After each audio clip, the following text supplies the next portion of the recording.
Chananán, chananán. Is SportsCenter.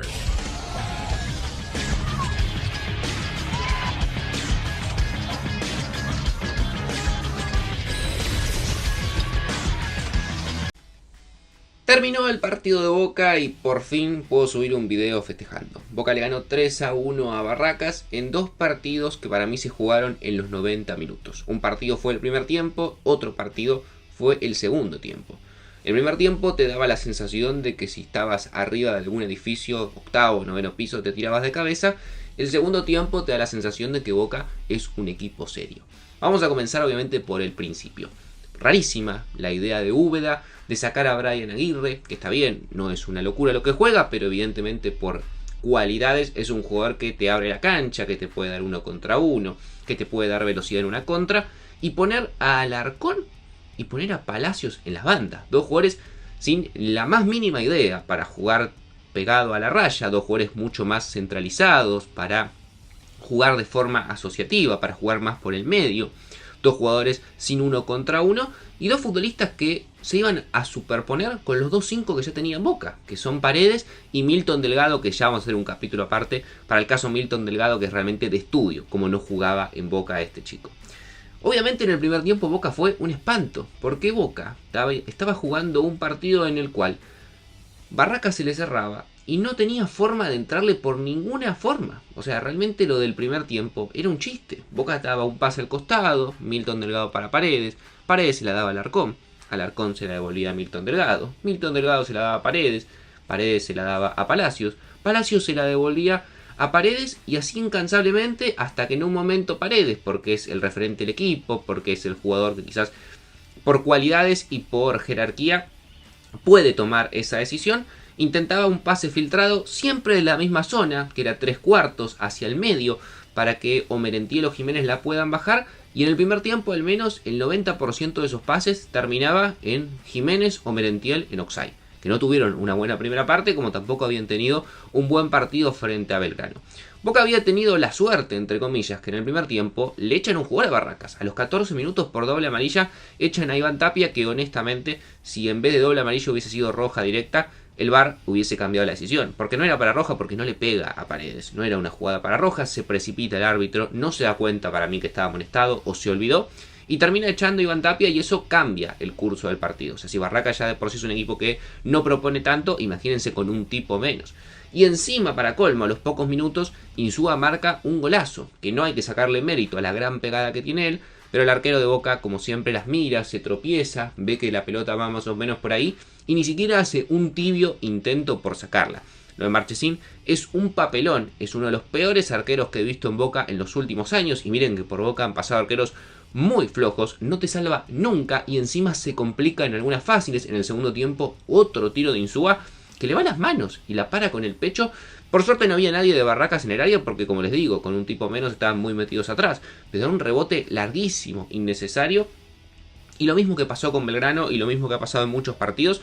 Marchesín da mucho más problemas que soluciones en el arco de Boca.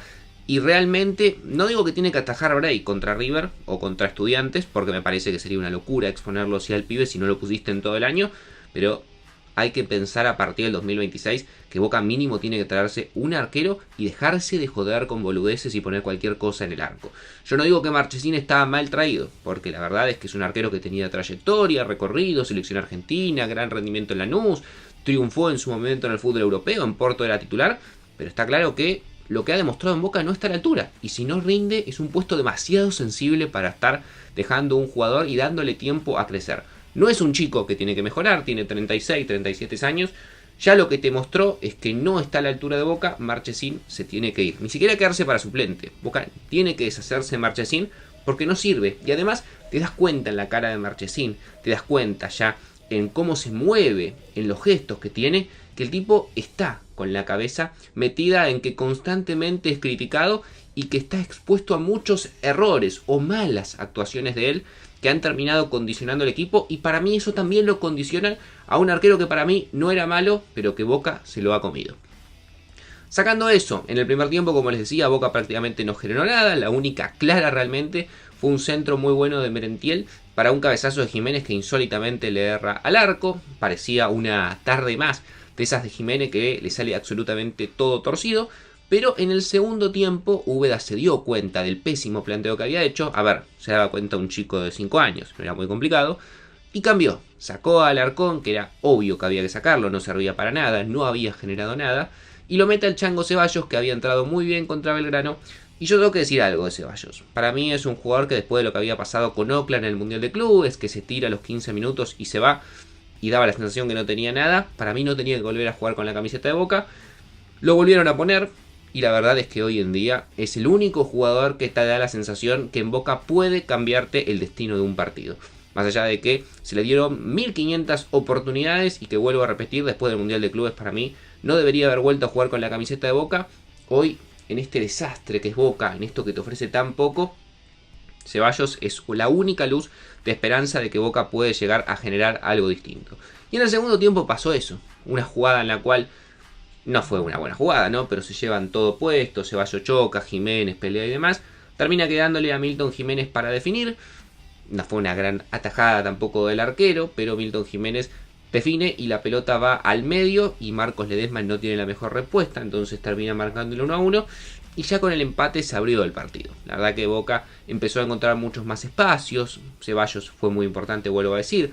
Después ingresó también bien Ander Herrera, que claro, más allá de no ser un gran futbolista, lo que ha demostrado de momento en Boca, al lado de Palacios es un jugador mucho más interesante, mucho más pensante y un jugador que te puede aportar mucho más. Y Boca después de la mano de Milton Giménez nuevamente de cabeza y después ya con una muy buena contra del Chango Ceballos que le regala la pelota a Merentiel para que defina solo, termina liquidando un partido importantísimo. Hoy lo único que importaba era ganar, no importaba el cómo, no importaba jugar bien. Boca después de haber perdido con Belgrano, viendo cómo está la situación de la clasificación a la Copa Libertadores, que es el gran objetivo que tiene Boca, no podía regalar más puntos, no podía ni siquiera empatar hoy. O sea, Boca necesitaba ganar como sea y lo termina consiguiendo. En un gran partido para mí, si uno tiene que hacer un podio, obviamente Giménez por los 2 goles lo terminas poniendo, más allá de que como digo el primer tiempo no había sido bueno.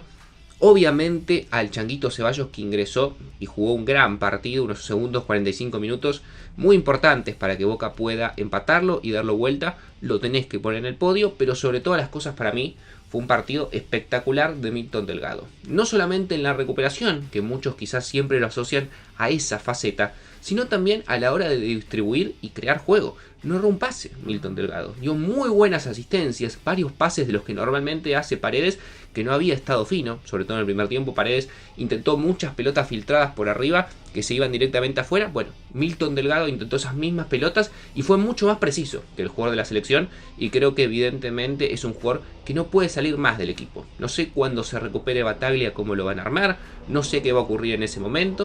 Pero lo que está claro es que Milton Delgado no puede salir. Muchos pensaban que quizás se iba a sobreponer con Paredes, que no se iban a poder juntar bien, no se iban a poder asociar. Al contrario, creo que hicieron un muy buen tándem, los dos intercambiándose. Obviamente Milton Delgado jugando muchas veces más en la parte defensiva, atrás de Paredes, pero a la hora de atacar, a la hora de crear juego, los dos parados a la par, dándose un pase el otro, fijándose quién tiene mejor perfil y eligiendo quién termina dando esa asistencia, ese pase final para que Boca pueda generar un poco de peligro. Creo que se asocian bien, creo que fue un partido en el que evidentemente se demostró que pueden jugar los dos tranquilamente en el equipo y vuelvo a repetir, una locura como Milton Delgado no estaba jugando en Boca.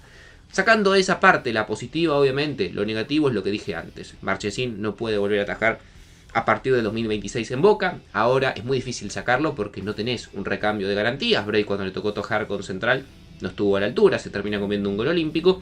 Y los dos chilenos la verdad que son dos jugadores que no aportan nada. O sea, son dos jugadores que son dos menos muchas veces. No porque jueguen mal, sino porque realmente no aportan nada. No te dan verticalidad, no te dan tampoco asistencias, no te dan 1 contra 1. No sirven para nada realmente Alarcón y Palacios. Y creo que son dos jugadores que Boca debería empezar a dejar mucho más tiempo sentado en el banco que ingresando en los partidos y sobre todo siendo titulares como pasó hoy al principio. Pero nada, hoy contentos, Boca ganó y obviamente siempre eso es positivo.